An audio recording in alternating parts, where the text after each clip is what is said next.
কারো ভাদ্র মাস কারো সর্বনাশ। দর্শক, আমি চলে আসলাম আজকে কারওয়ান বাজার। আপনারা জানেন যে বর্তমানে কিন্তু কোঠা বিরোধী আন্দোলনের কমপ্লিট শাটডাউন দিয়েছে এবং সেখানে কারফিউ জারি হয়েছে, সেনাবাহিনী নেমেছে। তো সেই অবস্থায় আজকে কারওয়ান বাজারের আসলে কি অবস্থা এই কারফিউ জারির ভিতরে আপনারা দেখতে পাচ্ছেন যে রেল লাইনের উপরে কিন্তু মানুষ এখানে মাছের দোকান নিয়ে বসছে, মাছ বিক্রি করতেছে। এখানে কিন্তু অনেক মানুষ এই রেল লাইনের উপরে, কারওয়ান বাজারের যে রেল লাইন, সেই রেল লাইনের উপরে আপনারা দেখতে পাচ্ছেন যে এখানে ডালায় মাছ রেখে কিন্তু রেল লাইনের উপরে বসে বিক্রি করা হচ্ছে। দর্শক, আপনারা দেখতে পাচ্ছেন দৃশ্যটা।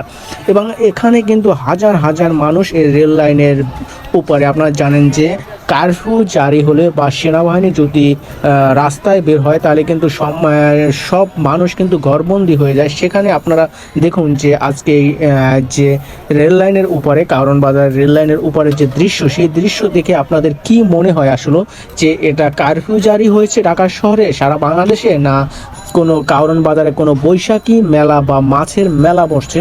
সেই দৃশ্যটা আসলে আপনাদেরকে আমি দেখানোর চেষ্টা করছি। দর্শক, আপনারা দেখতে পাচ্ছেন যে কোঠা বিরোধী আন্দোলনে কিন্তু সারা বাংলাদেশ কিন্তু আতঙ্ক, এবং বর্তমানে কিন্তু পুরো বাংলাদেশ কিন্তু একটি দুর্ভোগের ভিতরে আছে। সেই দুর্ভোগের ভিতরে আসলে কারওয়ান বাজারের এই মাছের বাজার রেল লাইনের উপরে বসাটা আসলে কতটুকু যৌক্তিক এবং কতটুকু আসলে সঠিক কাজ, সেই বিষয়টা আপনারা আমাকে কমেন্ট বক্সে জানিয়ে দেবেন। দর্শক, আপনারা দেখতে পাচ্ছেন দৃশ্যগুলো।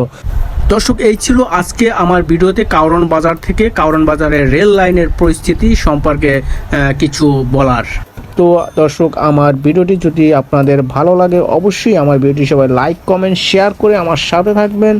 ধন্যবাদ, দেখা হবে পরবর্তী কোনো ভিডিওতে। আসসালামু আলাইকুম দর্শক। সেট করে